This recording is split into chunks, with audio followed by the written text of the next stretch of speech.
2 octobre 84 à Puy-en-Velay. À Puy-en-Velay, elle est joueuse de tennis professionnelle de 2000 à 2013. Elle était numéro 1 française en 2007. Elle était 7e joueuse mondiale en 2012. Elle a remporté Wimbledon en juillet 2013 et devient l'une des 3 Françaises à avoir gagné au moins un titre en Grand Chelem. En septembre 2020, elle fait son grand retour à Roland-Garros en qualité de consultante auprès de la Fédération française de tennis pour commenter les rencontres et interviewer les stars de la balle jaune. Elle est mariée au footballeur belge Yahi Boumedienne et elle attend la naissance exactement dans 14 jours d'une petite fille. Donc j'espère que Marion, tu résisteras encore pendant 1 heure, si jamais, mais il faut que tu restes avec nous encore au minimum 1 heure. Voilà, merci en tous les cas d'être avec nous. Marion, tu es originaire du Puy-en-Velay, ça s'appelle les Poneaux, une petite ville de 20 000 habitants.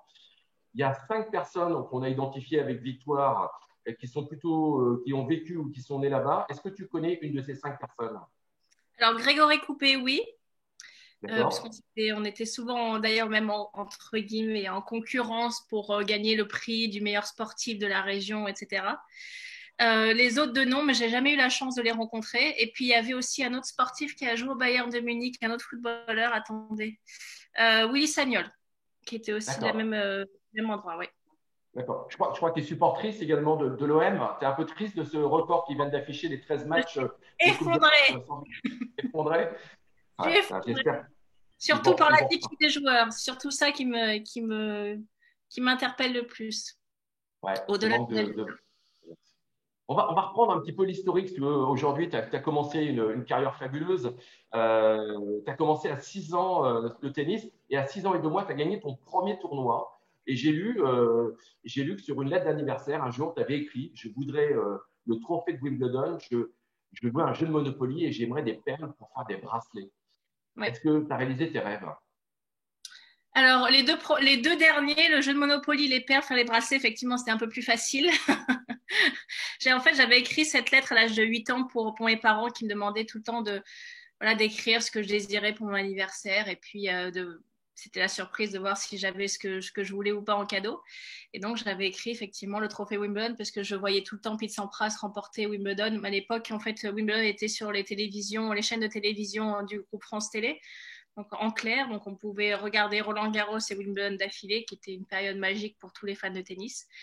Et donc, je voyais Pete chaque année remporter ce magnifique trophée tout en or sur ce court parfait vert sur le central de Wimbledon.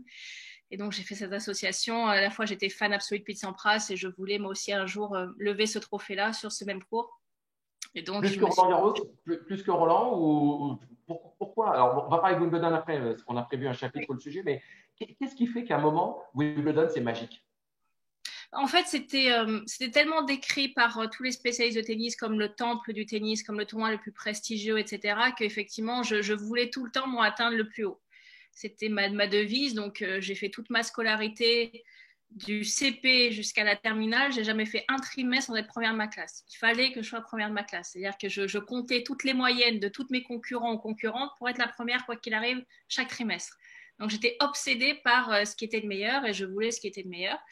Et donc, comme Wimbledon a été décrit comme le plus grand tournoi, le meilleur tournoi, bien sûr que je voulais remporter Roland-Garros comme Le, Yannick le Noah, responsable, mais moins d'objectifs aussi importants que Wimbledon, parce que Wimbledon représentait le meilleur tournoi du monde.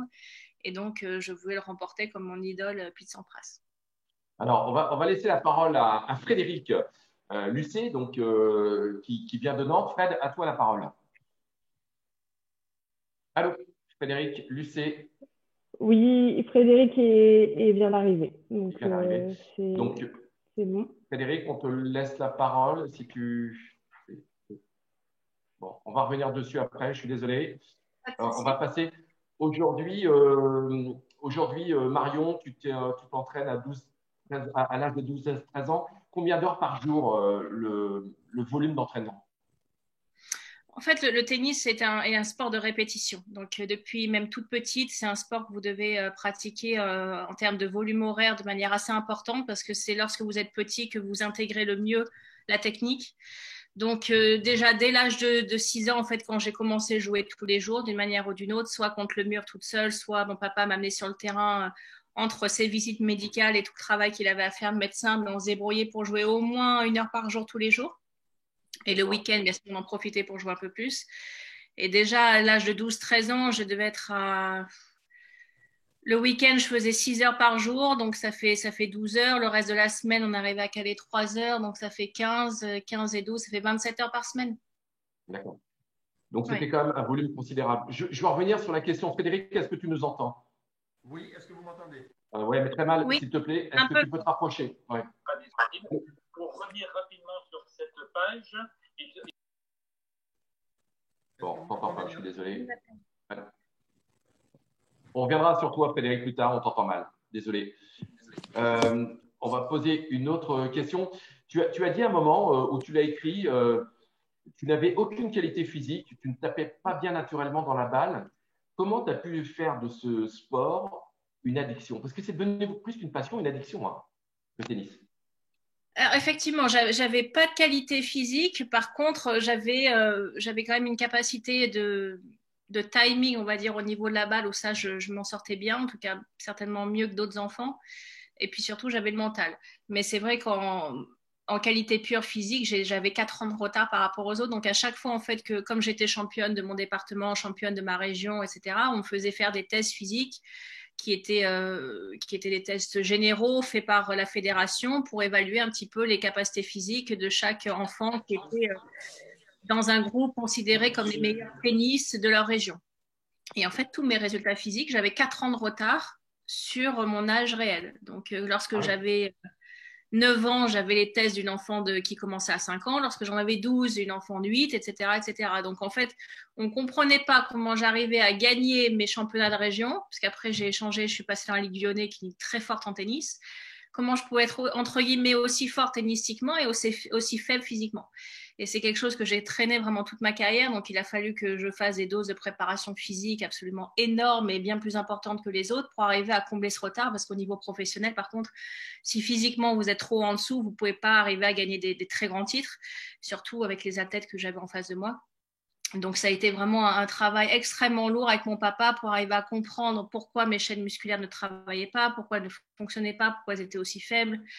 La préparation physique classique ne me convenait pas, ne me faisait pas progresser, donc il fallait trouver tout le temps des systèmes alternatifs, d'où le surnom que mon papa avait de Géo trouve tout, parce qu'il fallait en permanence qu'il utilise ses connaissances médicales et de biomécanique pour inventer des exercices réellement faits que pour moi et qui me faisaient progresser quasiment que moi, mais qui ont fini finalement par rentrer dans les mœurs, parce que quand je vois aujourd'hui les préparateurs physiques ce qu'ils font, ils utilisent beaucoup de ce que mon papa avait lui inventé il y a déjà 12-15 ans. Donc en fait, il était précurseur là-dedans, mais ça a été vraiment un combat et une lutte permanente pour arriver à rattraper physiquement le niveau des filles que j'avais en face de moi. Quand j'avais Justine Hénin, quand j'avais Kim Clijsters, quand j'avais Serena Williams, toutes ces filles que je suis arrivée à battre, c'était des athlètes qui étaient incomparables naturellement par rapport à moi. Donc il a fallu vraiment faire un travail colossal pour arriver à rattraper le retard. Alors justement, tu me parlais de ton père. C'est vrai que c'est une histoire de famille, Bartoli. C'est clair qu'aujourd'hui, ton papa est vraiment associé dans l'image à ce que tu représentes. J'ai vu cette phrase, alors je ne sais pas si elle est de vous, mais c'était un peu le nous contre le reste du monde. La relation que ton père, donc ton père a été médecin et pas sportif à la base, je crois qu'il jouait aux échecs. C'est-à-dire qu'il était plutôt le cérébral et il t'a entraîné 5 heures par jour. Comment vous avez pris cette décision? Parce que financièrement, ça ne devait pas être facile tous les jours. Oui, 5 heures par jour, c'était des petites journées. Ah ouais. C'était plus après. Oui, effectivement, en fait, si vous voulez, dans mon parcours, je partais tellement de bas qu'il a fallu que je ravisse tous les échelons au fur et à mesure. Donc, la Fédération française de tennis est très bien organisée en France. En fait, vous avez des systèmes de tournois où vous devez monter petit à petit, etc., etc. Bon, je suis arrivée tout en haut de l'échelle des tournois français. Et pour finir, en arrivant à remporter le championnat de France des moins de 16 ans et la même année, le championnat de France adulte. Donc, avec ça, j'étais assurée d'être classée numéro 20 française adulte. Donc, numéro 1, c'était, je crois, Amélie. Moi, j'étais numéro 20 française et j'avais 16 ans à peine. Et à partir de ce moment-là, effectivement, comme j'avais eu mon baccalauréat, mon papa m'a dit maintenant, il faut que tu fasses un choix. Soit tu continues tes études, tu reprends l'université et tu ne pourras plus continuer le tennis. soit on se lance dans le tennis parce que tu viens de remporter quand même 2 événements importants et on te donne une chance. Et à ce moment-là, il faut que tu arrêtes de travailler et toi, tu ne peux pas aller à l'université non plus. Et donc, il faut qu'on on voyage dans le monde entier avec les tournois juniors d'abord, puis ensuite les tournois adultes. Et ça a été une décision de famille très lourde, bien sûr, qui avait des grosses conséquences financières parce qu'on ne va pas se retrouver avec plus aucun revenu du jour au lendemain.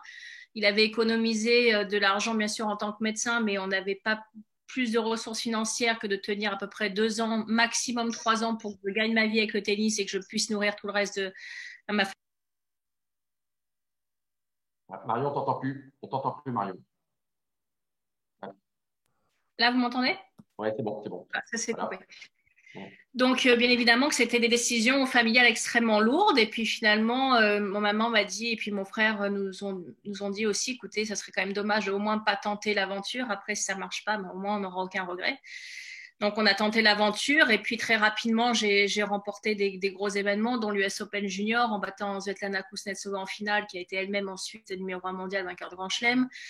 Et donc, j'ai pu arriver à décrocher des contrats avec des équipementiers qui nous ont permis financièrement, finalement, que mon papa puisse faire la jonction en fait, avec l'argent investi par mon papa au départ, puis ensuite, moi, assez rapidement, qui est de gagner ma vie financièrement pour ensuite être totalement autonome financièrement. Mais ça a été effectivement des mois et les premières années extrêmement dures, parce que lorsque vous jouez chez les juniors, vous gagnez par définition aucun revenu. Tout est à votre charge, donc il fallait se déplacer à Miami à notre charge, en Australie à notre charge, à New York à notre charge, et c'était des frais qui étaient extrêmement élevés. Donc il y avait une pression financière qui était énorme pour moi, ouais, bien sûr. On va revenir là-dessus juste après, mais il y a une phrase, j'ai bien aimé cette journaliste de Libé qui disait sur toi, si Marion Bartoli sait exactement où elle veut aller, et ça te sent depuis 10 minutes que tu parles, elle n'oublie surtout pas d'où elle vient. Et je crois que là-dessus, on sent que dans ton passé de sportive, tu n'as surtout pas oublié d'où tu venais et j'ai l'impression que tu peux toujours dire merci aux gens. Oui, absolument. En tout cas, j'essaye de garder cette attitude-là. Je pense que je le vois d'ailleurs aujourd'hui dans ma reconversion lorsque j'ai la chance de rencontrer des grands businessmen comme Richard Branson, etc., qui sont devenus des amis et qui me racontent un petit peu leur parcours. Finalement, il y a beaucoup de personnes qui partent d'absolument rien pour arriver à construire des empires et des réussites énormes qui souvent sont jalonnés aussi de, malheureusement au départ, de problèmes et de difficultés avant de trouver, entre guillemets, le projet qui va les faire se révéler. Et je trouve qu'il y a beaucoup de parallélisme possible avec le sport. Finalement, le sport aussi, au départ, c'est beaucoup de difficultés, beaucoup de problèmes, des échecs. Il faut croire en soi, il faut aussi investir, il faut prendre des risques financiers. Et je trouve que ce parallélisme est fascinant entre le monde de l'entreprise et le monde sportif. Et effectivement, j'oublie absolument pas d'où je viens parce que je sais là où j'ai grandi, je sais les sacrifices financiers que mes parents ont fait, je sais les problèmes financiers qu'on avait au départ pour arriver à boucler les fins de mois, je sais quand mon père a commencé à travailler en tant que médecin. Il n'avait absolument rien. Mes parents n'avaient même pas de quoi s'acheter une table pour qu'on puisse manger. Donc, c'était le dentiste du village qui nous a prêté une table parce qu'on n'avait pas de quoi s'acheter une table. Donc, je sais d'où je suis partie et je connais parfaitement la valeur de l'argent et je sais que tout ce qu'on a réalisé, rien nous a été donné. Donc, je pense que d'avoir effectivement ces valeurs-là et en tout cas garder les pieds sur terre me permet aujourd'hui d'encore plus apprécier ce qu'on a pu réaliser. Alors, on voit à travers le slide que certains sportifs de haut niveau ont su réussir grâce également aux parents, puisque les parents sont devenus les entraîneurs. Là, je sais qu'autour de l'écran, il y a quelques invités, notamment sport-études de squash à La Rochelle, et puis il y a Ronan Lavigne, l'entraîneur de l'équipe de France de squash, qui nous entend, qui est à Aix-en-Provence. C'est vrai qu'aujourd'hui, quand on a la chance de pouvoir avoir un entraîneur ou des entraîneurs parents, il faut avoir de l'argent quelque part. Malheureusement, même si on est doué, si on a du talent quand on est jeune, si les parents n'ont pas de ressources, c'est compliqué pour réussir, c'est ça? Absolument, effectivement. Bon, surtout dans le tennis, qui est un sport quand même qui coûte très cher, il faut quand même se le dire. Surtout lorsque vous devez commencer à voyager et à jouer des tournois et des compétitions internationales, il faut quand même avoir les ressources financières de pouvoir payer des billets d'avion, de pouvoir payer des hôtels, payer des repas. Et toutes les familles n'en sont pas capables.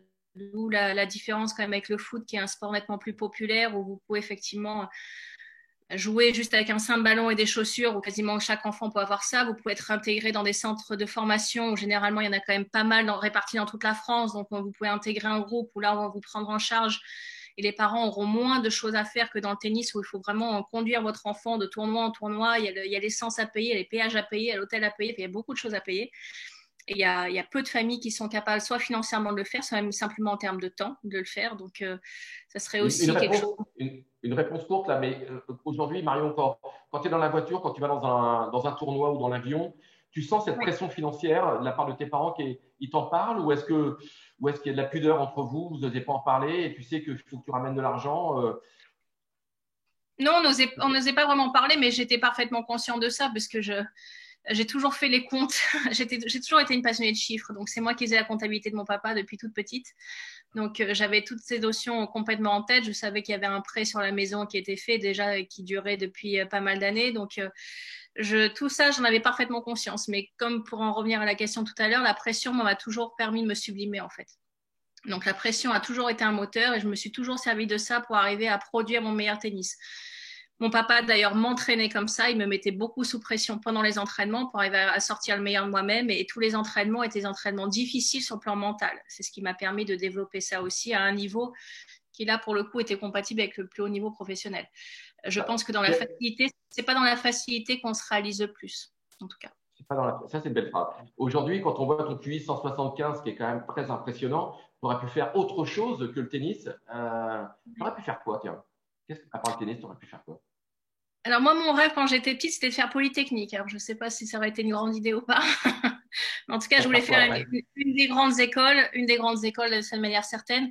J'ai mon oncle qui, lui, a fait HEC Paris et qui est dans le business. Et le business m'intéresse énormément. Donc peut-être aussi que j'aurais finalement fait une école de commerce et en tout cas essayer d'être chef d'entreprise. C'est quelque chose que je découvre maintenant avec ma reconversion et c'est un monde qui m'intéresse énormément. Et pour en revenir à ce que j'ai dit tout à l'heure, il y a vraiment beaucoup de parallélisme dans les qualités qu'il faut, je pense, pour être un grand leader et un grand CEO et un grand PDG. En tout cas, réaliser de grandes choses dans le monde de l'entreprise. Et puis après, j'ai quand même aussi beaucoup ce côté médical que mes parents m'ont transmis, parce que mon papa est médecin, maman est infirmière. Donc, m'occuper des enfants, effectivement, je le fais à travers l'association dont je suis marraine. Mais c'est quelque chose aussi qui est une fibre en moi. Donc peut-être que j'aurais dérivé vers médecine finalement à la fin pour faire plaisir à mon papa. Je pense qu'il aurait été heureux. Mais en tout cas, des études supérieures, ça de manière certaine. Ton frère fait quoi? Parce il a 6 ans ou 9 ans de plus que toi. Ton frère fait quoi? Mon frère a 8 ans et demi plus que moi. Il était officier dans l'armée. Et maintenant, il est officier dans la gendarmerie. D'accord. Alors, les rencontres marquantes, parce que ça fait partie également de la réussite, hein, bien souvent dans le business ou dans la vie. On a identifié, Victoire a identifié 5 rencontres qui t'ont marqué. Tu as parlé de Richard Branson tout à l'heure en préambule. Est-ce qu'il y a, sur les 5, quelle est celle qui t'a le plus marqué aujourd'hui? Alors, ce sont des parcours bien évidemment différents. Pour moi, Monica Seles, la première fois où je l'ai rencontrée, ça a été un moment absolument magique parce que là, pour le coup, c'était vraiment mon idole absolue d'enfance. J'ai copié mon jeu sur elle, joué à deux mains des deux côtés, sa volonté, sa hargne, sa détermination sur le terrain, tout ce qu'elle a dû traverser, son parcours. Ça a été un moment exceptionnel lorsque j'ai eu la chance de la rencontrer. Et finalement, c'est devenu vraiment une amie proche. C'est quelqu'un d'extrêmement humain qui a vécu des moments très difficiles, mais c'est une championne hors norme et j'ai un respect absolu pour elle. Pete, la première fois, en fait, c'est une anecdote assez rigolote. J'avais donc 16 ans et demi, même pas 16 ans, pardon. Je participais au championnat du monde qui avait lieu à Miami. Et donc, l'entraîneur de Pete Sampras, Paul Anacon, était présent au nom de la fédération américaine pour chapeauter un petit peu et voir le niveau des jeunes Américains.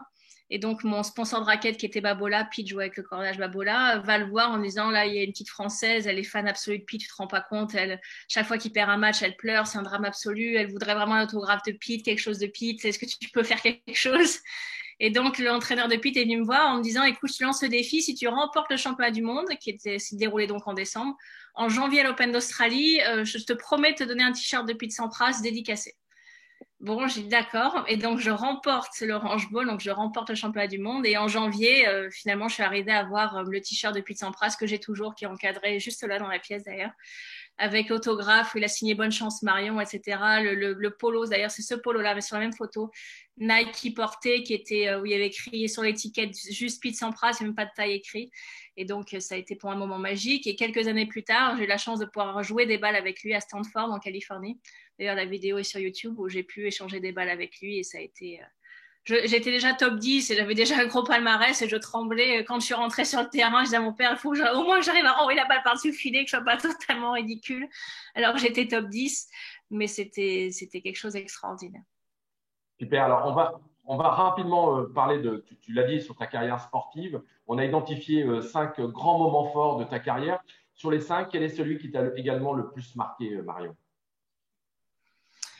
Alors, je vais mettre la victoire à Wimbledon à part parce que bien évidemment, c'est toujours celle qui arrive en premier. Donc, je vais essayer de juger sur les autres. Pour moi, en fait, c'est la demi, c'est championnat de France cadette et adulte parce que c'est grâce à ça que tout est parti, que tout le reste est parti en fait. Si j'avais pas remporté à ce moment-là ces 2 championnats de France, je pense pas que mon papa aurait pris le risque d'arrêter son travail et donc que je puisse avoir la chance de tenter une carrière. Donc en fait, ce moment a été très marquant parce que ça avait été une année compliquée pour moi. J'avais pas forcément très bien joué au début de l'année. Et puis à l'été, comme d'habitude, mon papa a cherché d'autres solutions, des solutions pour me faire progresser physiquement. On a trouvé des solutions où je devais faire un programme physique tous les jours. Et puis finalement, je suis arrivée à remporter ces 2 compétitions d'affilée et on dormait dans un hôtel à Paris que j'oublierai jamais. D'ailleurs, la dernière fois qu'on était pas pendant le confinement, mais la fois d'avant qu'on était à Paris, je l'ai montré à mon mari. C'était un petit hôtel qui s'appelle l'Hôtel Bijou, qui est toujours situé à Boulogne-Billancourt. À l'époque, il coûtait 50 francs français la nuit, je me rappelle encore. C'est un hôtel 1 étoile. Et en fait, l'hôtel était juste au-dessus d'un marché. Donc, il y avait le marché 2 fois par semaine. Donc, 2 fois par semaine, à partir de 4h30 du matin, c'était impossible de dormir. On avait l'impression qu'il y avait des gens qui montaient les cagettes dans la chambre tellement que les murs étaient fins. Et donc, on est resté là pendant 3 semaines. Mon papa a payé l'hôtel pendant 3 semaines et je suis arrivée à remporter ces 2 compétitions. Donc, ça a été vraiment un souvenir très marquant pour moi et le début finalement du reste de l'aventure. Bon, un beau bijou, on en parlera après des bijoux, justement, c'est dans la suite de ta carrière. Gilles, à toi, il est à Tours et à Nantes. Gilles, pose ta question, s'il te plaît. Oui, bonjour. Bonjour Olivier, bonjour Marion. Je suis ravi Bonjour. d'échanger. C'est toujours un plaisir d'échanger avec les grandes championnes et les grands champions. Ma question, en fait, c'est à quel moment, quand on est donc tenniswoman en l'occurrence, à quel moment on bascule et à quel moment on se dit je veux être la meilleure du monde ou je serai la meilleure du monde? Alors, pour moi, dans mon cas, ça a été très tôt.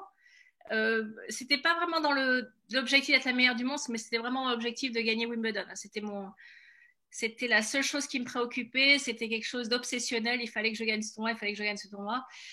Je pense qu'en fait, si vous voulez, si vous développez pas très jeune l'esprit de compétition, c'est-à-dire vraiment le fait de vouloir être premier, le fait de vouloir gagner vos matchs, d'être même mauvais perdant, il faut quand même se le dire aussi. C'est très compliqué de faire du sport de haut niveau et de la compétition de haut niveau, en tout cas dans un sport individuel. Peut-être que dans un sport collectif, c'est différent, ça j'aurais du mal à juger, mais dans un sport individuel, c'est tellement que vous et que votre capacité à régler les difficultés, à régler les problèmes lorsque vous êtes sur le terrain, que si vous n'avez pas ce feu en vous et cette capacité à aller chercher le meilleur de vous-même quand ça commence à se compliquer et que vous baissez les bras à la première difficulté, très honnêtement, ça va être extrêmement compliqué de faire du sport de haut niveau. Donc, c'est quelque chose qu'il faut développer très rapidement. Il y en a bien évidemment qui l'ont plus instinctivement que d'autres, mais on peut aussi le développer chez l'enfant avec des méthodes d'entraînement un petit peu particulières, mais on va pouvoir révéler aussi cette partie-là de l'enfant. Et donc pour moi, c'est quelque chose qu'il faut totalement intégrer dans la formation d'un jeune aujourd'hui. Alors, justement, merci Gilles pour ta question. La victoire fait partie de ton ADN. On m'a dit que tu ne supportais même pas de perdre, ni au Monopoly. Avec ton frère, c'était une catastrophe quand tu perdais au Monopoly. Tu pleurais à ce Ouais. moment-là? Ah oui, absolument. Non, c'était. C'est en fait, je jouais contre mon père et mon frère, et donc à la fin, ils en avaient tellement marre de me voir pleurer qu'ils me laissaient gagner parce que comme on ne quittait pas la table tant que je n'avais pas gagné au moins une partie, on restait parfois jusqu'à 1h, 2h du matin jusqu'à ce que j'en remporte une. Donc à la fin, ils me disaient bon, allez, on va la laisser gagner sur celle-là, comme ça, moi, je nous laissera tranquille. Mais j'ai toujours été comme ça, et même je vois aujourd'hui quand je joue avec mon mari à des simples jeux de société, comme lui a à peu près le même esprit que moi, je peux vous dire que c'est très tendu quand on joue l'un contre l'autre. C'est la guerre. C'est la guerre pendant au moins le temps de la partie, on va dire. Mais effectivement, j'ai ça en moi. J'ai toujours détesté perdre. Et donc, il fallait que je sois tout le temps en train de gagner, quoi qu'il arrive. Ça, c'est ça de manière certaine. Noël, tu viens de la région parisienne. Bonjour. Bonjour. Ta question, vas-y, on t'écoute, Noël. Alors, en cette période de Covid ou de crise, des crises que tu as sans doute connues dans ta vie, on connaît tous un petit peu ton histoire. Est-ce que tu peux nous donner 2 ou 3 clés pour garder le cap sur un plan moral? Alors, si je peux comparer ça effectivement aux périodes de crise que j'ai vécues, En fait, moi, j'avais la chance avec mon papa, on formait un véritable binôme et donc on avait des réactions différentes pour gérer la crise. Moi, ma réaction, c'était de m'enfermer, de plus parler, de plus manger pendant 3 jours, 4 jours. Il n'y avait plus rien qui sortait. J'étais dans une espèce de mini-mort dont il fallait que je renaisse et donc me remettre à pouvoir fonctionner normalement au bout de 3-4 jours. J'ai d'ailleurs lu sur plusieurs sportifs de haut niveau, alors sans avoir la prétention de me comparer à eux, mais voilà, quand LeBron James il perdait un match qu'il pensait vraiment trop important, et il pouvait passer 15 jours sans adresser la parole à personne et enfermé dans sa chambre. Je pense que sur les sportifs de haut niveau, ça arrive souvent. Mais mon père avait une réaction complètement différente. Donc lui, au contraire, se relançait totalement en cherchant la nouvelle solution qui allait me faire passer le cap. Et donc finalement, on se complétait, c'est-à-dire que lui était dans l'action immédiate. Il fallait trouver une solution, quelle qu'elle soit. Donc il se mettait à chercher, à chercher, à chercher. Et donc il arrivait à me donner cette impulsion pour moi sortir de ce moment de mal-être absolu et donc me relancer dans quelque chose de positif. Donc en fait, c'était via la recherche et via le fait de se dire, bah, pour l'instant, ce qu'on a fait n'a pas fonctionné. Donc on va trouver notre solution meilleure, on va l'expérimenter et on est par contre persuadé qu'elle va marcher sur le prochain tournoi. Et c'est comme ça qu'on fonctionnait. Effectivement, c'est pour ça que je suis arrivée alors que j'avais des périodes de 2-3 mois où je jouais très mal, ou à d'un coup complètement changer de niveau de jeu et à faire des grands résultats. Et ça, c'est arrivé souvent dans ma carrière parce que plutôt que de rester sur le même projet en se disant bah, ça va peut-être finir par marcher, et puis c'est là, tu n'as eu pas trop de chance, et puis là, l'autre a bien joué, et puis mais on reste pareil. On n'était jamais dans l'inaction en fait. Donc il y avait toujours le système de réflexion en disant ce qu'on a fait n'est pas suffisant, il faut trouver mieux pour arriver à mieux jouer. Et donc finalement, c'est dans l'action qu'on est arrivé à se reconstruire et à arriver à faire de bien plus grandes choses que même ce qu'on aurait pu espérer. Alors, le slide suivant, c'est en 3 mots. Je ne te demande pas d'étayer, mais 3 mots. Tu as 3 conseils à donner à nos auditeurs, à nos membres de club. Quels seraient les 3 conseils pour réussir une carrière sportive et qui, à mon avis, peuvent s'assimiler également dans le boulot, je pense? Très court. La volonté absolue d'y arriver, quoi qu'il arrive. Ça de très loin, la numéro 1. Numéro 2, savoir s'entourer des bonnes personnes. Parce qu'une carrière ne se réussit pas seule, quoi qu'il arrive. Une ou plusieurs, mais au moins une. Et la 3e, conseil pour réussir une carrière sportive, l'humilité. Faire preuve de beaucoup d'humilité. Et dans le boulot, tu penses que l'humilité, c'est important aussi? Je pense que c'est capital, oui. Je pense qu'il faut avoir une certaine dose, bien évidemment, d'ego ou de paranoïa, vous pouvez le qualifier de quelque façon que ce soit, pour arriver à prendre des décisions à des moments donnés. Mais je pense que si vous perdez l'humilité, c'est là où vous perdez le recul sur le fait de travailler assez vos dossiers, si c'est des parties business ou en tennis, de passer assez d'heures sur le terrain pour être sûr de connaître vos coups, de les maîtriser, ou assez d'heures en préparation physique pour être sûr d'être prête. Donc l'humilité fait totalement partie de la remise en question d'un sportif et c'est capital pour la réussite. Alors, OK, aujourd'hui, quand tu étais sur le circuit, Marion, donc forcément, il y avait d'autres joueuses que tu côtoyais à la fois sur le terrain et également en dehors du terrain. Comment ça se passait la relation? Elle était amicale, houleuse? Elle était comment, cette relation? En fait, on faisait la part des choses entre la partie terrain tennis et puis la partie effectivement en dehors. Après, vous avez des affinités supérieures avec des joueuses. Il y en avait certaines avec qui je m'entendais pas du tout parce que je trouvais que leur personnalité était absolument horrible et j'avais aucune intention de faire copain-copine avec elles. Il y en avait d'autres. Lesquelles? Ouais, je vais pas citer de nom, mais bon, en tout cas, il y en avait certes pas des Françaises, des étrangères, mais il y en avait certaines qui étaient vraiment insupportables, voilà. Et par contre, il y avait d'autres filles avec qui on est toujours en contact maintenant. Elles sont devenues mamans, on est vraiment amies, fortement amies, et donc malgré qu'on a été en concurrence pendant 10-15 ans et qu'on a joué des matchs l'une contre l'autre, on est vraiment très très proches. Et puis il y en avait d'autres où c'était une relation simplement de respect. Donc voilà, on disait bonjour, bonsoir, mais on passait pas notre temps ensemble, mais on se respectait les unes et les autres. Donc je pense qu'on peut parfaitement réussir une carrière de très haut niveau sans, entre guillemets, vivre dans une bulle où vous détestez tout le monde, ça c'est certain.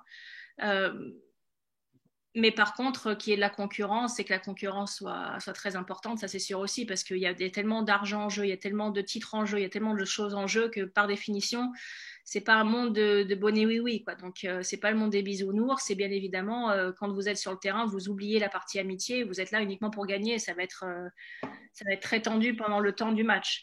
Mais vous pouvez quand même parfaitement faire la part des choses entre la partie du match et l'extérieur. Alors justement, puisqu'on parle du terrain, on a un petit slide qui est plutôt amical. Est-ce que tu connais le point commun de ces 5 personnes, Marion? Est-ce que tu as une idée? Alors, attendez, ça arrive le slide. Donc, Fabrice, Richard, Raphaël, Serena, Roger. Ouais. Et il y en a d'autres, hein, mais on n'en a identifié que 5, mais je suis sûr que sur le circuit, il y en a avoir plein d'autres. Et ils ont tous un point commun. Bien évidemment, ils jouent tous au tennis. Oui, Je vais te le dire, je vais t'aider, c'est les tocs des joueurs. C'est quand même incroyable. Ah oui, Fabrice Santoro, lorsqu'il rentre sur un court, il ne marche jamais sur une ligne blanche, un peu oui. comme Raphaël Nadal. Michel Gasquet veut toujours rejouer le point avec sa dernière balle gagnante. Nadal donc, positionne ses affaires méthodiquement sur le banc, se touche l'oreille droite, gauche, le nez, l'oreille gauche, enfin bref, il se touche Oui. partout. Serena Williams, tant qu'elle gagne, elle porte la même paire de chaussettes d'un match à l'autre. Elle fait 2 ou 3 tours de lacet spécifiques. Elle ne croise jamais son adversaire lors du changement de côté après le premier jeu d'un match Oui. ou d'un set ou d'un tie-break. Roger Oui. Federer, hein, c'est incroyable. Le Suisse a une obsession revendiquée pour le chiffre 8. Ainsi, dans son sac, tout est en 8 exemplaires, les bouteilles, les raquettes, les bandeaux. Il sert 8 fois l'échauffement, s'essuie le visage 8 fois avec sa serviette avant le début de chaque manche. Et toi, Oui. Marion, est-ce que tu as eu des tics, des tocs? Vous m'apprenez quelque chose sur Roger. Sur le reste, ça, j'étais au courant, mais sur Roger, franchement, je ne pensais pas. Ouais. Oui, bien sûr. Enfin, c'est pas vraiment des tics, c'est de la superstition. Alors, Euh, vas-y, c'est quoi, toi? la superstition, j'en avais. Bah, c'était de prendre toujours la balle du même côté du ramasseur si jamais je marquais le point. D'accord. Donc, ça, je le faisais. Après, c'était de me doucher toujours dans la même douche si je continue à gagner. Donc, tout Wimbledon 2013, je me suis douchée toujours dans la même douche. Même s'il y en avait 8 autres de livres, je prenais que cette douche-là. Donc, il y avait ça. Après, il y avait. Qu'est-ce que je faisais d'autre Oui, le Est-ce que nombre de raquettes. quand tu sers, ouais, et quand tu servais, est-ce que tu faisais rebondir la balle ou pas? Non, jamais. Mais ça, Voilà. c'était Donc, pas vraiment. Ça a été évolutif au fur et à mesure de ma carrière. Mais c'était pas vraiment un tic. En fait, j'avais le tic de prendre la balle toujours du même côté du ramasseur. Donc, si jamais ce ramasseur-là n'avait plus de balle, je demandais à ce que les balles arrivent de ce côté-là.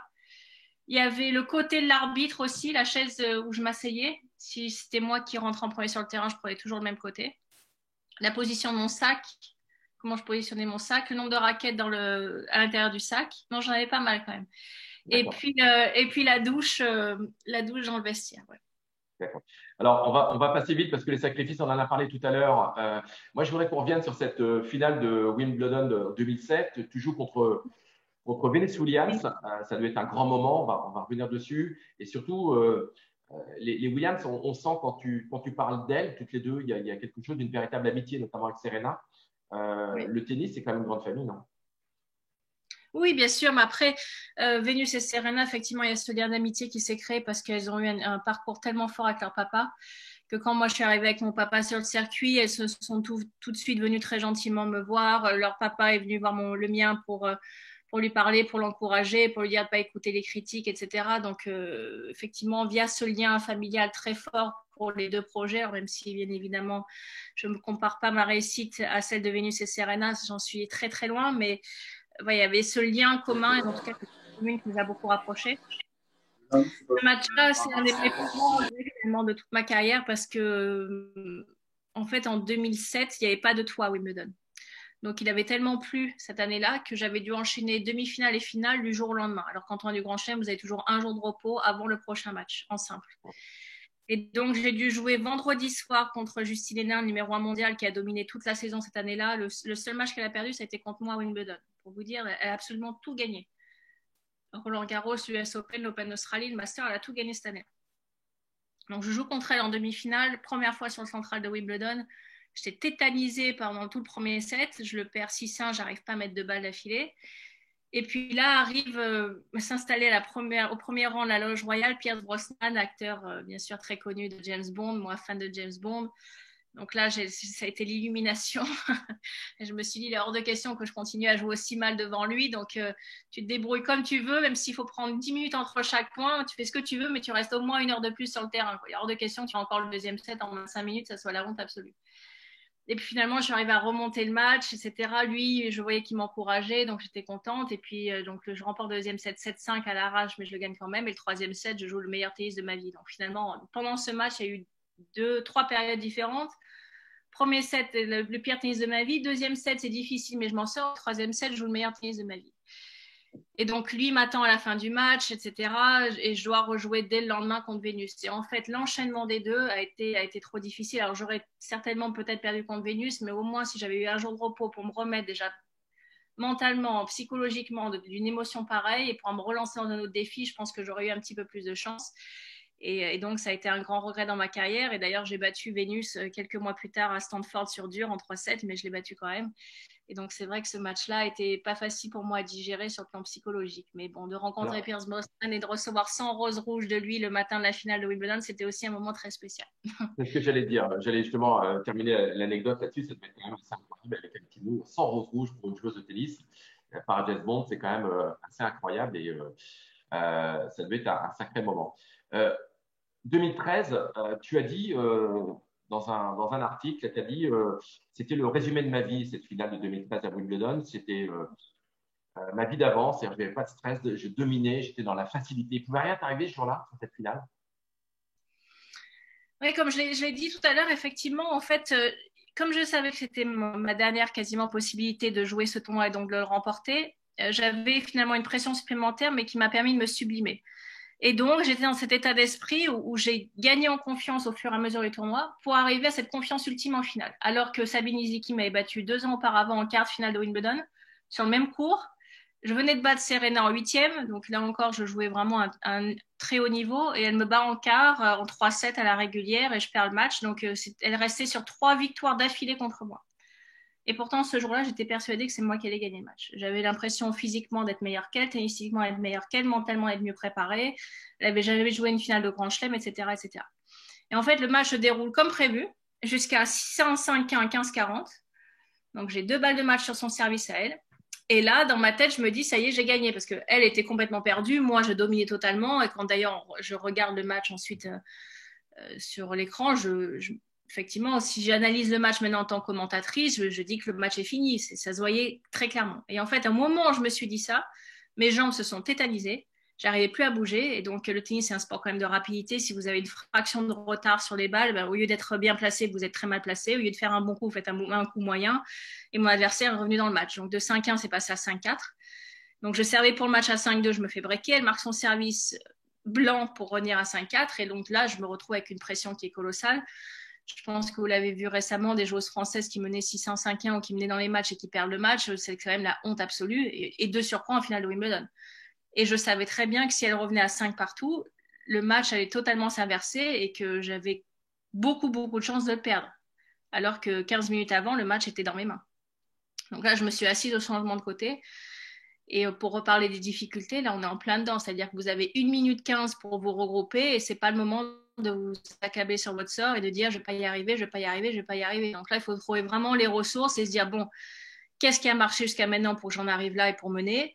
Et c'est le moment de refaire pareil. Donc, c'est le moment d'oublier complètement que c'est une finale de Wimbledon, qui a le titre au bout de ce jeu et que donc je peux remporter effectivement mon rêve d'enfant dans 1 minute 30 ou 2 minutes, le temps que dure un jeu de tennis. Donc, je suis arrivée à me reconcentrer complètement là-dessus, à faire totalement abstraction de tout le reste autour de moi, de me concentrer uniquement sur la technique et la tactique que je vais adopter. Et j'ai fait un jeu parfait. J'ai passé 4 premières balles, je finis sur un ace avec un jeu blanc. Non, mais ça a été vraiment... Justement, on le regarde. Ouais. Game for Martin Flatoli.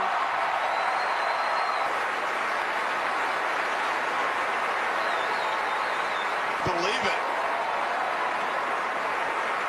Here 7 years ago, the hug, and she's making her way to her father, yes. Runner-up, Sabine Lisicki.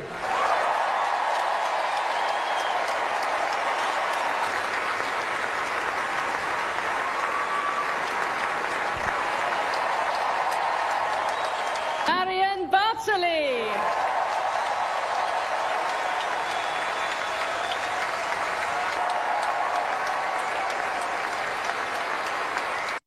Waouh, quel moment! Et encore des frissons. Moi-même, quand je le regarde, je l'ai regardé 10 fois, j'ai encore des frissons. Je suppose quand on le vit de l'intérieur, dans ce temple du tennis, ça doit être l'émotion doit être au rendez-vous. Je vois que tu vas sauter dans les bras de ton père, qui n'est plus l'entraîneur à ce moment-là, qui ne t'entraîne plus. Il y a dû avoir quelque chose d'assez incroyable à ce moment-là. Ah, ce sont des émotions qui sont indescriptibles et que vous n'arrivez jamais à retrouver dans une vie normale.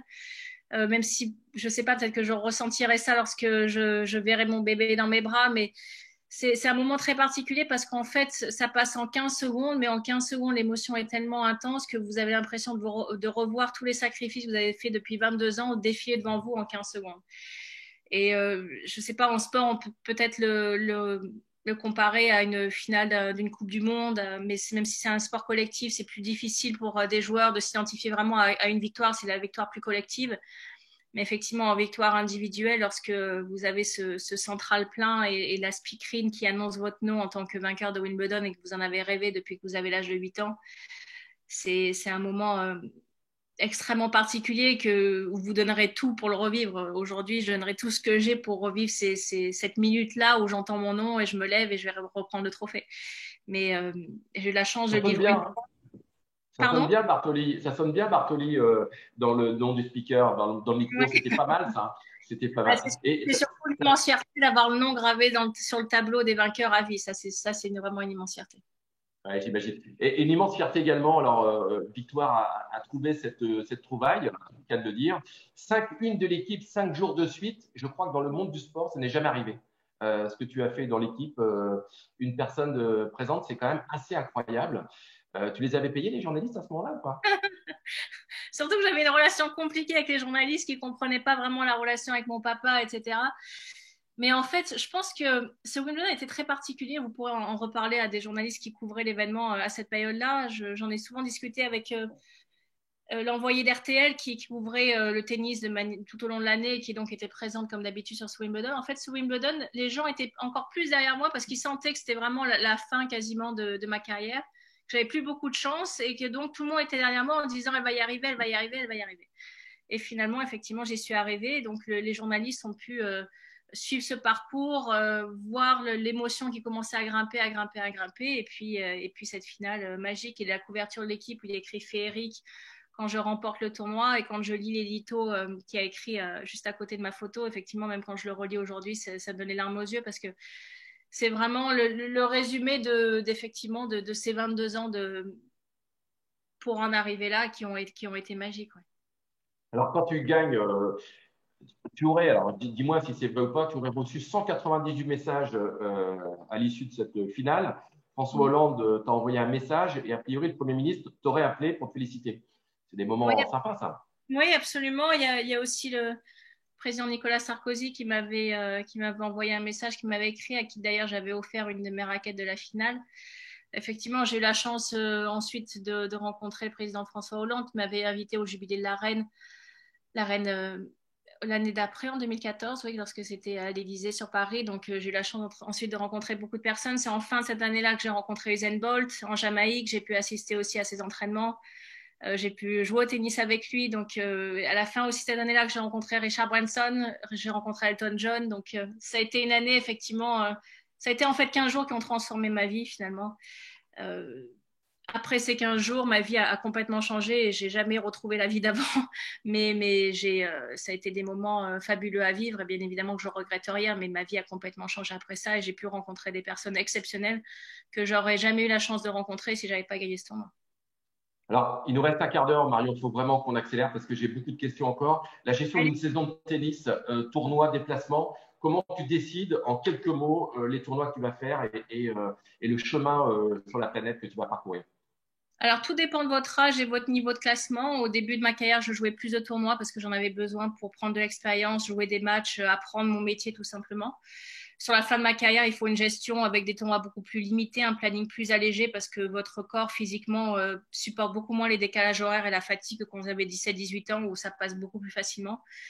Donc après, comme les tournois se répètent d'une année sur l'autre, finalement, au plus vous avancez dans votre carrière, au plus c'est facile de faire des programmations parce que vous avez l'habitude des tournées, vous avez l'habitude de savoir comment vous vous sentez après des longs voyages, combien de temps il va falloir pour récupérer. C'est finalement au début, parfois, que vous commettez un peu trop d'erreurs en voulant jouer beaucoup de tournois et vous risquez la blessure. D'accord. Alors, on a fait un comparatif là, des rémunérations sur les différents sports. On en a pris 5-6 au hasard. Aujourd'hui, quand on gagne Wimbledon, alors on a pris les chiffres à cette année. On a converti, parce que c'est des livres sterling, c'est 2,6 millions d'euros.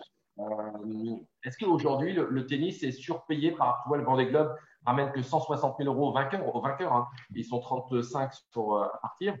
Est-ce qu'on est dans une fourchette raisonnable? Est-ce que ça te paraît… le tennis est bien rémunéré ou est-ce que pas assez rémunéré? Non, j'aimerais bien que vous me sortiez le salaire de Strootman qui gagne 500 000 euros par mois à l'OM alors qu'il ne met pas un pied sur le terrain et qu'il est payé à rien faire à part mettre des plots sur les pelouses d'entraînement pour ses camarades. Ça me plairait aussi. Ouais. Non, mais si vous voulez, en fait, là où le tennis est trompeur, c'est qu'en tennis, vous avez beaucoup de frais. Donc, lorsque vous êtes joueur et qu'il faut une structure, alors moi j'avais une structure très légère, mais beaucoup de joueurs ont des structures à 4-5 personnes, mais ces personnes, il faut les payer. Donc, vous avez beaucoup de salaires à sortir, il faut payer tous leurs billets d'avion, il faut payer tous leurs déplacements, etc. Donc, ces revenus-là, en fait, lorsque vous voyez le price money est brut, déjà pour commencer, il n'est pas net. Donc, vous payez des taxes, des impôts dans chaque pays où vous jouez. Donc, l'Angleterre, par exemple, moi, ce que j'ai gagné Wimbledon s'impose à 45%. Donc, vous pouvez déjà déduire 45% de ça. Après, vous déduisez les frais de tous vos entraîneurs, préparateurs physiques, physio, etc. Leur salaire, vous faut le déduire aussi. Vos déplacements, leur hôtel. Donc, finalement, le price money brut n'est pas le price money qu'on touche. Il faut vraiment ça se le dire.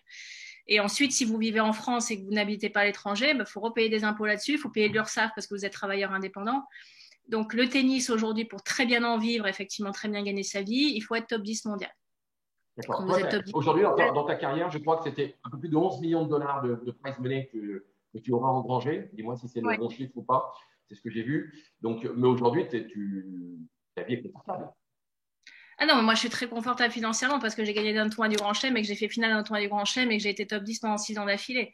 Donc là, effectivement, j'ai très bien gagné ma vie, mais ça ne m'empêche pas de continuer à travailler aujourd'hui parce que j'adore ça et que j'adore continuer à travailler tout simplement et que je ne me verrai pas en train de rien faire de mes journées au jour le jour. Mais je ne pense pas que le tennis soit surpayé. Il faut encore aussi se dire que sur 4 tournois dans l'année où on est payé entre guillemets autant, le reste de l'année, les price money sont quand même bien moins importants et en particulier, la price money féminin et masculin ne sont pas les mêmes. Donc, on touche la même chose que les hommes, que 4 tournois par an. Il y a à peu près, si vous jouez des années entières et que vous êtes jeune, vous jouez 30 tournois dans l'année. Donc, il y a 26 autres tournois où vous êtes loin de toucher ces sommes-là. Et par définition, un vainqueur de Grand Chelem, il n'y en a qu'un. Donc, le reste va prendre non plus cette somme-là. Donc, quand je compare au foot, par exemple, qui est le sport de mon mari, eux, ils sont payés, quoi qu'il arrive, chaque mois. Donc, à partir du moment où le contrat est signé, quelles que soient les performances, quels que soient les résultats, ils sont payés. Après, il y a des bonus, des primes supplémentaires s'ils gagnent plus de matchs, mais il y a un salaire fixe minimum qu'ils ont le droit de toucher à l'année. Nous, ce n'est pas le cas. Nous, si vous ne gagnez pas de matchs, si vous gagnez pas des matchs, si vous ne faites pas des résultats, vous êtes assuré de zéro, à part vos sponsors. Mais sinon, c'est zéro. Donc, vous avez des frais qui sont inhérents, vous avez des frais pour vous déplacer, vous avez votre structure à payer. Donc, ça, ces frais sont fixes.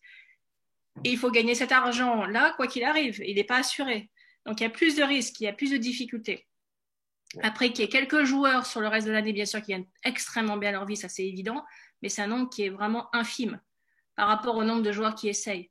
Donc, je pense qu'en fait, nous, le truc, c'est qu'il y a les 3-4 premiers qui gagnent beaucoup, beaucoup d'argent, qui là, effectivement, sont les têtes de gondole, mais qui ne sont pas révélateurs du reste. Un joueur qui est 50e ou 60e mondial, c'est quand même le 50e meilleur joueur au monde, ou meilleure joueuse au monde. C'est quand même quelque chose qui est important, et il ne gagne pas bien sa vie, ou pas très bien sa vie. Donc, il ne faut pas regarder juste l'élite en prenant la première tranche, il faut quand même aussi regarder le reste du sport. Jean-Pierre, tu voulais poser une question concernant la discrimination. Oui, bonjour Marion, bonjour Olivier et bonjour à tous les business clubbers. Nous, justement, on collabore et on milite actuellement au sein d'un projet qui se nomme Egalisport, qui lutte notamment contre les discriminations féminines dans le sport. Donc, ma question est la suivante. As-tu vécu dans le tennis ou tes compétitions des discriminations en tant que femme ? Et puis, j'aurais voulu aussi avoir ton point de vue personnel sur le sport au féminin en général. Alors, discrimination, nous, on a la chance, effectivement, dans le tennis, d'être le sport féminin le plus suivi. Donc, on a aussi des têtes d'affiche en sport féminin qui ont beaucoup de pouvoir, entre guillemets. Donc, Billie Jean King en tête, Venus Williams, Serena Williams, des filles qui ont un aura absolument planétaire et qui sont arrivées à faire bouger les lignes. Mais c'est vrai qu'il a fallu qu'on se batte énormément pour avoir au minimum le price money égal. Et encore une fois, c'est sûr que 4 tournois dans l'année, c'est loin d'être le cas sur tous les tournois. Et de manière générale, les garçons qui jouent au tennis sur le circuit ATP continuent à railler les filles en disant qu'on est quand même trop payé, qu'on devrait être moins payé, que le tennis féminin est moins bon que le tennis masculin, ce qui est plus que largement discutable si on enlève les 4 plus grands champions qui sont Roger, Rafa, Novak et Andy. Le reste des matchs masculins, même si aujourd'hui il y a effectivement la nouvelle génération qui arrive, il y a beaucoup de matchs masculins qui sont loin d'être extrêmement attractifs. Et il y a beaucoup de matchs féminins qui font plus d'audience que ça. Mais c'est un combat à long terme et c'est un combat quand même qu'on est en train de gagner parce qu'il y a de plus en plus de sponsors qui veulent investir sur le sport au féminin et donc dans le tennis. Et on voit quand même que les lignes bougent au fur et à mesure des années. Les plus grandes difficultés, ça a été Billie Jean King et les filles qui ont formé la WTA à 8 en signant un chèque symbolique de $1 avec un contrat à $1 dans les années 70. C'est elles qui ont eu vraiment les plus grandes difficultés. Mais au fur et à mesure, là aujourd'hui en 2020, on a vraiment, on n'est pas arrivé à l'équilibre, mais on arrive dans la bonne direction. Alors, je te demande la question. Je suis désolé, Marion, je te coupe parce que le temps passe. Et Élodie avait quasiment la même question que Jean-Thierry. Alors, Oui. tu sais que tu as un point commun avec Élodie et Élodie a un point commun avec toi. Dites-moi, qu'est-ce que Vous c'est? êtes nés toutes les deux le même jour et la même année. Voilà, donc. C'est ça. 2 octobre 84, ouais. 2 octobre 84. Et il y a un autre point commun, j'ai commencé le tennis à 6 ans, mais ça va s'arrêter là. Et j'aime pas perdre au Monopoly non plus, mais c'est tout. Voilà. Déjà bien. Élodie, est-ce qu'on a répondu à tes questions parce que elle avait commencé à donner effectivement l'élément de réponse, c'était avoir son point de vue sur la différence de rémunération dans le monde du sport, plus particulièrement du tennis, sur le circuit, en différence de gains entre les hommes et les femmes. Après, je ne sais pas si tu veux alimenter un peu plus ta réponse ou. Oui, absolument. Moi, je trouve ça totalement injuste, mais je trouve encore plus injuste finalement dans le milieu de l'entreprise. Je trouve ça totalement injuste quand j'entends les différences colossales de salaire entre une femme et un homme. Je pense qu'aujourd'hui, une femme fait totalement le même travail qu'un homme par mois. Donc, de nous sortir l'éternel, oui, mais elle va prendre un congé maternité, oui, mais moi, je suis à 2 semaines d'accoucher, je continue de travailler. Donc, il faut arrêter de penser que quand on est enceinte, on ne peut plus travailler non plus.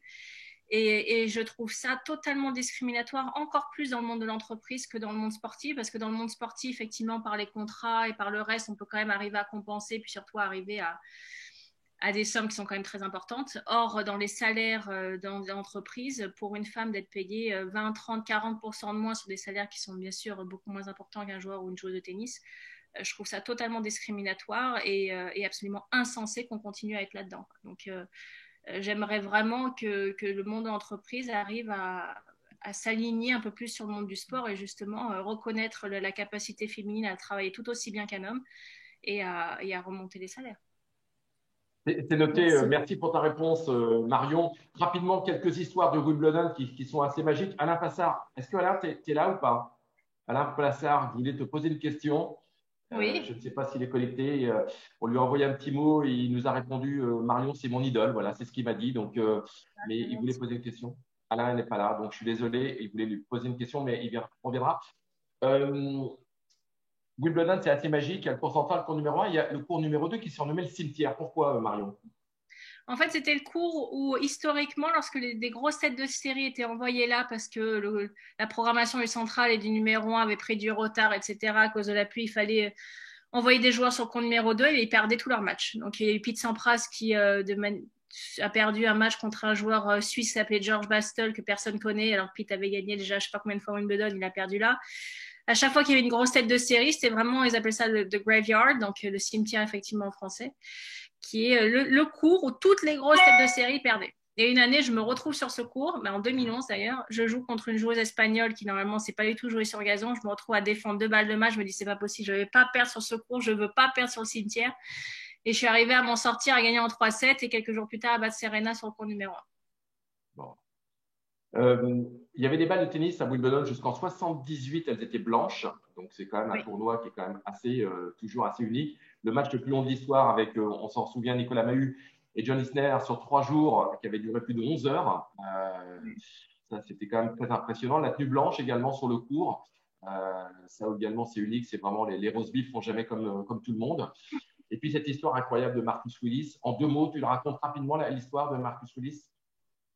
Oui, c'était un joueur qui devait abandonner le tennis, qui était vraiment totalement perdu. Et puis, il s'est dit, je vais m'inscrire dans les pré-qualifications. Donc, avant même les qualifications, il peut y avoir pour Wimbledon des pré-qualifications pour obtenir une wildcard dans les qualifications.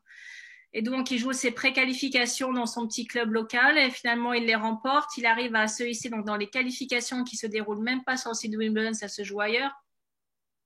Il arrive à se qualifier, donc là, il se retrouve pour la première fois dans le grand tableau, etc. La presse britannique commence à s'emparer de l'histoire. Et donc, il est arrivé à avancer dans le tournoi pour finalement se retrouver à jouer contre Roger Federer, qui était son idole, bien sûr, et qui est l'idole de tous les joueurs de tennis, sur le central de Wimbledon, alors qu'il était parti des préqualifications et qu'il avait quasiment déposé les raquettes. Donc, il n'est pas arrivé à le remonter.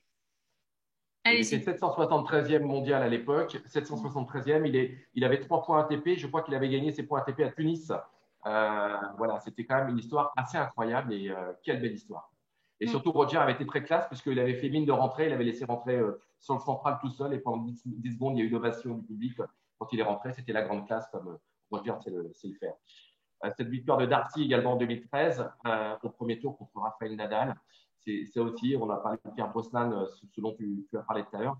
Rapidement, l'après-carrière, la renaissance. Donc, 6 semaines après ta victoire à Wimbledon, tu décides d'arrêter ta carrière. C'était assez incroyable cette histoire. On sent beaucoup d'émotions, on a vu les images. C'était le corps qui n'en pouvait plus, c'est ça? Absolument, effectivement. Comme je vous l'ai dit, j'avais vraiment cette tendinite à répétition depuis le début de l'année en 2013. Et donc, en fait, je pense que mentalement, je voulais tellement ce titre que mon corps arrivait à supporter les douleurs. Et puis, quand j'ai eu ce titre, en fait, il y a eu une espèce de décompression. Et là, c'était des plus supportable. Donc, j'arrivais plus à m'entraîner assez. J'arrivais plus à servir comme je le voulais. Et donc, la décision s'est malheureusement imposée à moi. Mais ça a été un très grand regret. J'aurais tellement voulu continuer après ce titre magique parce que je me sentais capable d'aller gagner encore de grandes choses. J'avais beaucoup de grandes choses que je désirais remporter. Et malheureusement, j'ai dû effectivement mettre un terme à ma carrière et ça n'a pas été des années faciles à vivre après. Alors justement, tu disais que ton quotidien était devenu un enfer. Envoyer un texto me faisait mal. Je n'arrivais plus à prendre une douche, allumer la télé avec une télécommande, ça te faisait mal. Tu pesais à l'époque 41 kilos. Ça a dû être vraiment une sale période pour toi. C'était une période très compliquée, bien sûr, parce qu'en fait, j'ai rencontré quelqu'un qui était un authentique pervers narcissique et qui donc m'a petit à petit, de manière méthodique, détruite psychologiquement jour après jour. Donc, la preuve aussi que plonger dans un milieu que je connaissais, je pouvais être très fort psychologiquement. Plonger dans un milieu que je connaissais moins, ça pouvait être plus compliqué. Et donc, je suis arrivée à faire cette anorexie pour essayer de lui plaire et essayer qu'il arrête de me dire que j'étais trop grosse, que par rapport aux autres filles, j'étais pas assez mince, que j'étais pas assez comme ci, que j'étais pas assez comme ça, que j'avais pas fait d'études supérieures, que certes de jouer au tennis c'était bien, mais que c'était pas aussi bien de faire qu'en bridge. Toutes les remarques qu'il a pu me sortir pendant des années, des mois et des années. Et effectivement, lorsque vous arrivez à un poids aussi faible, votre corps lâche complètement. Donc, en fait, j'avais la peau tellement abîmée que je ressentais toute l'électricité passer à travers les appareils qui contiennent quelque chose d'électrique. Donc, d'où le fait de ne plus pouvoir toucher une télécommande de télévision, plus pouvoir toucher un téléphone portable. L'eau de la douche, en fait, comme il y avait des microbes, ma peau ne le supportait plus non plus. Donc, il fallait que je me douche à l'eau minérale. Enfin, c'était un absolu enfer. Et je suis passée à quelques semaines de la mort parce que descendre aussi bas en termes de poids pour moi c'était plus viable et mon corps était en train de complètement me lâcher. Et puis finalement j'ai eu cet électrochoc à Wimbledon, encore une fois ironie du destin, où en fait le club m'interdit de jouer les tournois des légendes, où j'étais inscrite en me disant que le médecin me dit que je peux faire un arrêt cardiaque sur le terrain tellement que je suis faible. Et donc, c'est à partir de ce moment-là où je me suis dit, on peut tout m'enlever dans la vie, mais pas le tennis. Vous pouvez tout me prendre, mais pas mon sport, pas ce qui m'a fait, pas ce qui m'a permis d'en arriver là. Et donc, je me suis ressaisie et petit à petit, j'ai pu remonter la pente pour en arriver là où j'en suis aujourd'hui. Mais ça a été des mois et des moments extrêmement compliqués à vivre. Alors, justement, après en 2016, tu décides de faire le marathon de New York. Comme au bon vieux temps des matchs accrochés en 3-7, soutenu par le regard de son père d'entraîneur. Beaucoup d'émotions et de la fierté, parce que franchement, par là où elle est passée tous ces derniers temps, on s'est fait quand même beaucoup de soucis. Ouais, tout à fait. Et il y a encore quand même 15 jours, elle n'était pas vraiment en état de pouvoir le faire. Moi, franchement, je n'y croyais pas trop. C'était quand même un moment incroyable, ce moment de renaissance. Tu as couru en 5h40. Chapeau à toi, Marion, pour ce que tu as fait. Tu le referais, ça? En fait, j'étais à l'hôpital, donc j'étais hospitalisée pour mon anorexie. Et donc, c'était en juillet. Et je me suis dit, il faut que je me fixe un défi sportif pour arriver à m'accrocher à quelque chose, en fait. Parce que le sport, finalement, a été le guide dans ma vie. C'est ce qui m'a permis de plus me réaliser. Et donc, il y avait ce marathon de New York qui était prévu à la fin de l'année. J'ai demandé à mon papa de contacter le marathon de New York, voir si je pouvais courir pour une association, voir si je pouvais avoir un dossard, etc. Et donc, en fait, je suis sortie de l'hôpital et directement, j'ai pris l'avion pour New York et je suis allée courir le marathon. Et donc, Géraldine Maillet, qui a écrit mon livre, le raconte très bien lorsqu'on avait Elle m'avait vue juste à la sortie de l'hôpital avant de prendre l'avion. Je lui ai dit, je vais aller courir le marathon de New York. Elle m'a regardée, elle me dit, t'es complètement folle. Tu tiens à peine debout. Je pouvais manger à l'époque que des feuilles de salade, du concombre et des pommes. C'est tout ce que je pouvais manger. Je ne pouvais rien manger d'autre. C'est impossible pour toi d'aller courir 40 et quelques kilomètres en sortant comme ça de l'hôpital où tu as été allongée pendant des mois et des mois. Et je lui ai dit, non, je vais y arriver. Je suis persuadée que je vais y arriver. Donc, je suis partie. Ils ont donné un dossard à mon frère très gentiment. On l'a couru tous les deux ensemble. Je l'ai couru pour cette association. Mes parents étaient venus, comme vous l'avez vu dans le reportage, pour m'encourager. J'avais mes neveux, j'avais ma belle-sœur aussi, et donc avec toute la famille. Mais finalement, je suis arrivée à me surpasser encore une fois. Et c'est dans la difficulté, on en revient toujours à la même chose. C'est dans la difficulté, la pression la plus importante que j'arrive à me sublimer. Et je suis arrivée à terminer ce marathon. Et ça a été une joie immense parce qu'effectivement, c'était finalement le début de la renaissance pour moi. Alors, deux questions. Jean-Marc, on te laisse prendre la parole et puis il y aura Aurélien derrière. Vas-y, Jean-Marc. Jean-Marc, allô? Oui, bonjour. Bonjour Marion. Bonjour à tous. Donc, cette photo est assez vieille. J'avais de la barbe. C'est une période de ma vie où j'étais pas très bien non plus. D'abord, je suis ravi de te retrouver avec beaucoup d'émotions et j'avais déjà versé une larme quand je t'ai croisé à Roland-Garros après que tu aies perdu la demi-finale. Je t'avais croisé avec Tarak Sheriff, dont le nom doit te dire quelque chose. C'est l'ancien président de la fédération. Donc, c'est un de mes amis très proches et il m'avait permis de te croiser. J'ai beaucoup d'admiration pour ce que tu fais. Et pour moi, tu as une vraie graine d'entrepreneur. J'ai un point commun avec toi, c'est la précocité, malheureusement. C'est une difficulté. Le deuxième point commun, c'est d'avoir fait du sport de haut niveau. J'ai été cavalier de haut niveau. J'ai fait du concours complet. Mais je n'ai pas eu ton courage. Je me suis déballonné, en fait. Au moment où je pouvais basculer pour devenir sportif international et en faire ma carrière, j'ai préféré… je n'ai pas eu le courage. Voilà. Donc, je n'avais pas effectivement des parents à côté qui pouvaient m'accompagner. Et ce que j'ai envie de te demander aujourd'hui, c'est comment tu as fait pour finalement gérer l'échec. Parce que finalement, dans l'entreprise, c'est exactement la même chose. On a des hauts, on a des bas. Donc, toi, comment tu as fait pour gérer l'échec avec quelqu'un qui n'aimait pas perdre, comme beaucoup de sportifs? Et comment tu as fait pour rebondir à chaque fois, avant ou après, pendant ta carrière ou après? Parce que je pense que ce que tu as vécu, pour l'avoir connu, moi, de proche aussi, c'est quand on a effectivement des enfants, ou moi j'ai une gamine qui a été touchée parce que toi, tu as été touché. C'est difficile quand on est parent de pouvoir accompagner des enfants. Oui, absolument. Effectivement, une question très intéressante. C'est vrai Désolé, que… j'ai 56 ans, je suis un peu plus vieux que toi, mais j'ai un peu d'émotion parce que c'est toujours très compliqué ce genre de choses et j'en parle de manière très humaine parce que c'est aussi ça. Et dans mon entreprise, par exemple, nous, on a 50% de femmes et elles ont les mêmes salaires que les mecs. Mais je l'ai fait il y a 25 ans et je n'ai jamais voulu faire autre chose. Et je trouve que ça, c'est toute cette mécanique en fait d'humanité et d'humanisme que je voudrais que tu nous dises comment tu as fait toi pour rebondir là-dessus et comment tu as fait pour trouver la résilience. Très court, Marion, très court ta réponse. Merci. Je vais essayer, même si les questions sont très intéressantes, ça mériterait un peu plus de développement. Alors, comme j'ai expliqué tout à l'heure, effectivement, moi, j'avais un système de fonctionnement où dans la défaite, ou en tout cas dans l'échec, je me recroquevillais sur moi-même, j'arrivais plus à parler, j'arrivais plus à faire quelque chose, j'étais dans l'inaction et dans une espèce de petite mort. Ce qui m'a beaucoup aidé, c'est d'avoir mon papa autour de moi parce que lui était dans l'opposé complet. Donc, lui se remobilisait totalement dans l'échec et donc arrivait tout de suite à repartir sur un nouveau projet, à repartir sur des nouvelles solutions, des solutions innovantes, plus innovantes, etc., etc. Donc, lui était plus dans la construction. Donc, c'est grâce à ça que j'ai pu effectivement, pendant ma carrière, rebondir très vite après des échecs. Là où ça a été plus compliqué pour moi, c'est mon après-carrière. Bien évidemment, mon papa n'était pas avec moi. Donc, c'est là où je me suis laissée anéantir par cette personne-là qui a détruit ma vie. C'est qu'en fait, ce point de repère-là et ce pilier-là, je ne l'avais plus. Donc, j'étais avec quelqu'un qui m'humiliait tous les jours constamment.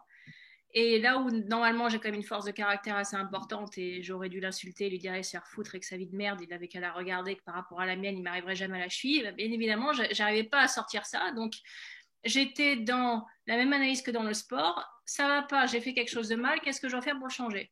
Donc, cette analyse-là, en fait, finalement, m'a conduit à cet échec de ma vie avec cette anorexie en me disant il me dit que je suis trop grosse, il faut que je mincisse. Voilà, c'était aussi simple que ça. Ou alors, il me dit que je n'ai pas fait d'études, il faut que je fasse des diplômes supplémentaires. Voilà.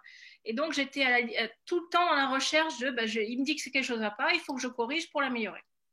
Sauf que ça va bien dans le sport de haut niveau quand il y a quelque chose qui est factuel et qui est réel. Mais quand c'est quelque chose qui vient de la part d'un psychopathe qui a l'unique envie de vous détruire, bien évidemment, de toute façon, c'est tout sauf constructif. Donc, en fait, je suis arrivée maintenant à faire complètement la part des choses entre là où je dois me remettre en question dans un véritable projet business qui m'intéresse, où je dois vraiment me remettre en question, des critiques des gens qui sont généralement jaloux ou qui veulent absolument vous faire une critique pour le plaisir de vous faire une critique, où là, ça me passe à 10 km au-dessus. Mais avant d'en arriver là, ça a été vraiment un réel processus pour moi, parce qu'auparavant, j'étais dans la simple analyse de dire, on me dit qu'il y a quelque chose qui ne va pas, c'est forcément que la personne a raison, donc il faut que je change. Et finalement, il a fallu cette expérience dramatique pour que j'arrive à comprendre la différence entre la critique constructive et la critique qui est complètement destructive et surtout totalement infondée. Merci Jean-Marc pour ta question. Merci, Aurélien, rapidement ta question s'il te plaît. Bonjour Marion. Allô, on t'entend plus. Allô. De très très loin. De très loin. Là, ça va mieux. Ça va mieux. Ouais. Bonjour Marion. Merci pour cet échange. Le parcours est vraiment très riche. Je voulais savoir comment tu avais géré justement cette fin de carrière.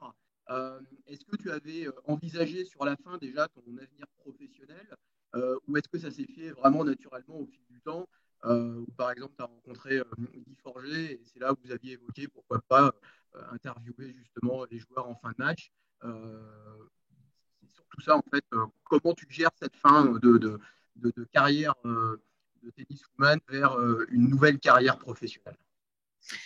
Alors, sur la partie, donc, mon rôle, on va dire, de consultante de manière générale, donc je travaille effectivement pour Eurosport, je travaille pour la BBC, je travaille pour beaucoup de chaînes où je commente les matchs et puis, bien évidemment, pour la Fédération française de tennis où je fais des interviews sur le terrain maintenant depuis l'année 2016. Ça, c'est, on va dire que les commentaires sont venus très naturellement parce que les chaînes m'ont proposé. Ça, c'est généralement la reconversion, on va dire, classique du sportif qui passe de sportif à consultant. On le voit beaucoup dans le foot, on le voit aussi dans le tennis. Donc ça a été, on va dire, une reconversion facile, effectivement planifiée. En revanche, la partie pour moi créatrice, donc j'ai fait Centrale Saint-Martin, qui est une des écoles de mode les plus difficiles au monde. Ça, par contre, c'est moi qui l'avais programmé, où je voulais absolument, j'ai toujours adoré dessiner, peindre, faire du coloriage, faire beaucoup d'activités manuelles. Et donc, je voulais faire cette université à Londres après ma carrière. Je m'y suis inscrite fin 2013 pour obtenir mon diplôme, dessiner pour Fila, dessiner au départ des bijoux, puis ensuite maintenant être vraiment sur les tenues de sport. Et ça, c'est vraiment quelque chose que j'ai construit de moi-même. On va dire que la partie consultant télévisuel ou intervieweuse sur le terrain, c'est vraiment quelque chose qui est naturel lorsque vous êtes dans le sport. La partie création, créatrice, ça, c'est vraiment quelque chose que j'ai construit par moi-même et que je voulais faire. D'accord. Merci Aurélien pour ta question. Rapidement, Vincent, tu nous entends? Oui, je suis là, vous m'entendez? Oui, rapidement, dernière question, vas-y Vincent. Donc pour traverser cette période de pandémie, il est important de bien dormir, bien manger et de faire du sport dans le but d'être en bonne santé. Et à l'instar de chanteurs ou d'acteurs qui se mobilisent pour certaines causes, comment les sportifs de haut niveau français pourraient-ils se mobiliser pour expliquer au gouvernement qu'il s'agit d'un enjeu majeur, à savoir faire du sport? Ah, ça c'est compliqué. Vous savez, mon papa est médecin, donc entre la médecine et le sport, je suis assez bien calée. En tout cas, je suis dans ces milieux-là depuis longtemps. C'est vrai qu'effectivement, aujourd'hui, on est dans cette pandémie mondiale. Le problème des salles de sport, c'est que vous avez quand même une promiscuité qui est très importante et que donc le virus peut vraiment se propager dans une promiscuité aussi importante et que faire du sport avec un masque, c'est quand même vraiment pas évident. Donc, il faudrait favoriser le sport en plein air ou en tout cas au minimum un petit peu de sport chez soi et un petit peu de gym chez soi. Mais en fait, c'est tout un système qu'il faudrait repenser et d'où, lorsque j'avais parlé à Olivier d'ailleurs des produits diététiques que je veux lancer justement, c'est pour montrer aux gens la façon dont ils doivent se nourrir aujourd'hui qui n'est pas du tout celle qu'on leur a enseignée depuis des années. Donc, depuis des années, on leur a dit que le gras était quelque chose à bannir complètement, qu'il fallait se nourrir de glucides, de sucre, de pain, de pâtes, de riz, de ce que vous voulez, mais que si vous mangez du gras, vous allez être gros. Or, c'est complètement faux, c'est le sucre qui va vous faire grossir et c'est pas le gras. Et donc, ça serait une pyramide qu'il faudrait totalement inverser et faire comprendre aux gens justement que l'équilibre alimentaire part là-dessus et qu'à partir du moment où vous avez un équilibre alimentaire bien meilleur, vous êtes en bien meilleure santé, vous allez mieux dormir, vous allez vous réveiller avec beaucoup plus d'énergie, vous êtes plus productif dans ce que vous faites, et donc vous aurez aussi l'énergie d'aller faire du sport. Parce que lorsque vous vous sentez mal, vous vous sentez faible, vous vous sentez avec pas assez d'énergie, etc., vous n'avez pas non plus forcément l'envie de faire du sport et de vous mettre au sport. Donc, ça serait pour moi toute une dynamique qu'il faudrait rechanger depuis la base. D'où mon engagement aujourd'hui dans ces produits diététiques et surtout dans ce discours que je veux vraiment faire changer et surtout expliquer aux gens qui sont malheureusement en surpoids que c'est de loin sauf leur faute. C'est juste qu'on ne leur dit pas comment il faut manger, de la façon dont il faut manger. Et ensuite intégrer le sport. Mais le sport aujourd'hui dans des salles de gym où tout le monde va à la salle de gym, je pense qu'honnêtement, dans la pandémie dans laquelle on est actuellement, je ne pense pas que ce soit raisonnable de faire ça. En revanche, dire aux gens comment ils doivent s'alimenter, la manière dont ils doivent s'alimenter, changer leur mode de fonctionnement autour de la nourriture pour qu'eux-mêmes se sentent mieux, qu'ils aient des meilleures fonctions cérébrales, parce que aussi ça vient de là, parce que le sucre est très mauvais pour le cerveau, et que donc ils arrivent à être dans un meilleur état et que les introduire au sport via ça, pour moi, ça serait déjà un objectif qui serait parfaitement réalisable et réalisable assez vite. Merci Vincent pour ta question. Dernière chose, on va donner la parole à Christelle dans quelques instants concernant la Fondation Ella. Le petit clin d'œil, le 11 septembre 2001, tu étais à New York, tu venais de gagner quelques jours auparavant l'US Open. Tu devais visiter les tours, les Twin Towers ce jour-là, tu ne l'as pas fait. Le destin l'a décidé autrement et on est ravis pour toi en tous les cas. Mais ça a dû être un moment incroyable ce que tu as dû vivre là-bas ce jour-là. En fait, j'ai été sauvée 2 fois dans ma vie. J'ai été sauvée ce jour-là, effectivement, à New York parce que mon papa voulait aller visiter les Twin Towers et je lui ai dit non, j'aime pas être enfermée dans des tours, viens, on va à Times Square et on va regarder les vitrines tout éclairées à Times Square. Ça a été la première fois. Et la deuxième fois, j'avais été castée pour faire l'émission Drop sur TF1. Et donc, c'était moi qui devais la faire à la place de Camille Muffat.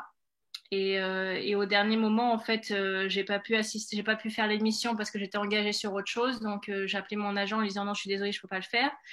Elle m'a dit t'es complètement folle, ça va être une exposition incroyable sur TF1 en plein mois de juillet, août, t'es complètement folle de pas vouloir la faire. Je lui ai dit non, écoute, je la fais pas. Et donc, effectivement, je l'ai pas fait. C'est Camille qui m'a remplacée et on connaît la suite.